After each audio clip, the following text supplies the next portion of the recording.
अभी वही very severe cyclonic storm है, अभी वो क्रॉस करने वाला है very severe cyclonic storm. Evening का around evening hours like 8:30 9 o'clock भी हो सकता है। विंड स्पीड 115 to 125 किलोमीटर पर आवर। भारतीय मौसम विभाग के पूर्वानुमान के मुताबिक बिपरजॉय तूफान उसी दिशा में आगे बढ़ रहा है जिसकी भविष्यवाणी की गई थी। ये 15 जून की शाम 120 से 145 किलोमीटर प्रति घंटे की रफ्तार से गुजरात के मांडवी, जाखू तट और पाकिस्तान के कराची में समुद्र तट से टकरा सकता है।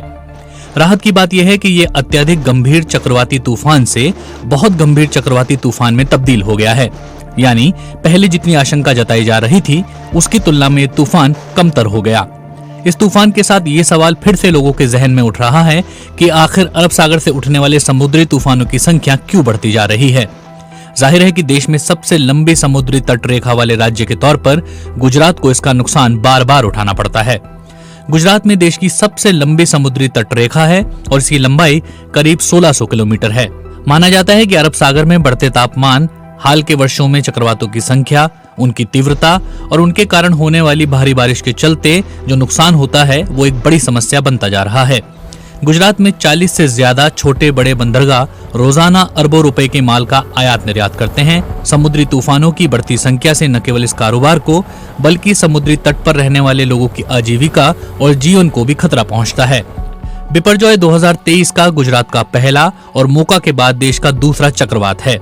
साल 2019 में अरब सागर में महा, वायु, हिक्का, क्यार जैसे तूफान आए थे। समुद्री तूफान के बनने का सीधा संबंध समुद्र की सतह के तापमान से है। इन बढ़ते तापमान के लिए जलवायु परिवर्तन को एक महत्वपूर्ण कारण माना जाता है। भारत ही नहीं बल्कि पाकिस्तान, यमन और ओमान जैसे देशों में भी पहले से कहीं ज्यादा शक्तिशाली समुद्री तूफान देखने को मिल रहे हैं। भारतीय उष्णकटिबंधीय मौसम विज्ञान संस्थान पुणे में समुद्र के बढ़ते तापमान का अध्ययन कर रहे वरिष्ठ वैज्ञानिक डॉक्टर रॉक्सी मैथ्यू कोले कहते हैं, जलवायु परिवर्तन ने पिछले एक दशक में अरब सागर की सतह के तापमान में 1.2 डिग्री से 1.4 डिग्री की वृद्धि दर्ज की है। ये चक्रवात उत्पन्न करने के लिए आवश्यक ऊर्जा प्रदान करता है।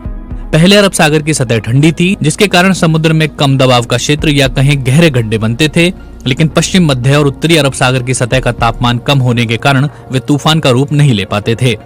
समुद्र की सतह के उच्च तापमान के कारण न केवल तूफान बनते हैं बल्कि उनकी तीव्रता भी ज्यादा होती है। क्या हाल के वर्षों में गुजरात में तूफानों की संख्या बढ़ रही है? इसे बादलों की दीवार वाले क्षेत्र के रूप में जाना जाता है। इसके बाहर जितना दूर जाएंगे चक्रवात का प्रभाव उतना ही कम होगा। चक्रवात तट तक पहुंचने के लिए प्रतिदिन 300 से 500 किलोमीटर तक की यात्रा करता है। तट से टकराने के बाद ये धीमा हो जाता है, लेकिन अक्सर अपनी गति को बनाए रखता है, जिससे भारी तबाही और विनाश होता है।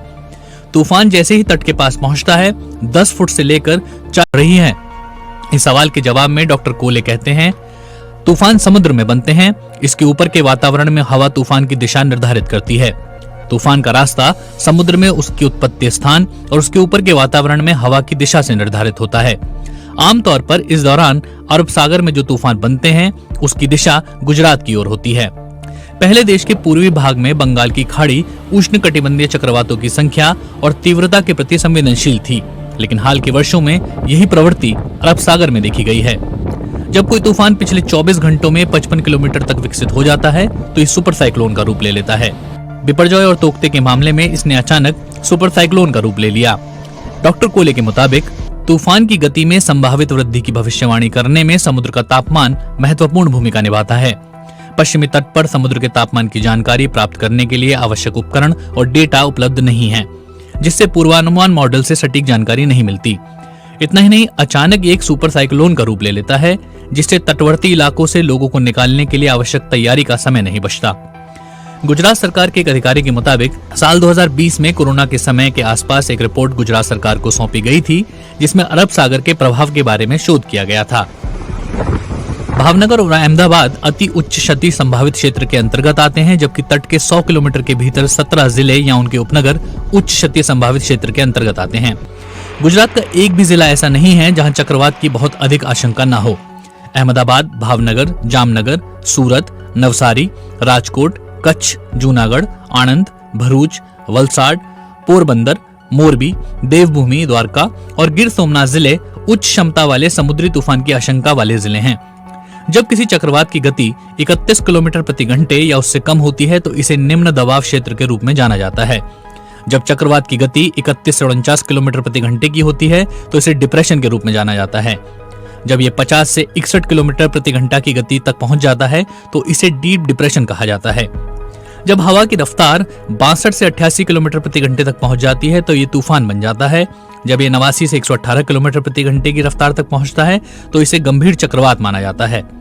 221 किलोमीटर प्रति घंटे से कम और 119 किलोमीटर प्रति घंटे से अधिक की गति को अत्यंत गंभीर चक्रवात कहा जाता है और 222 किलोमीटर प्रति घंटे से अधिक की गति को सुपर साइक्लोन कहा जाता है।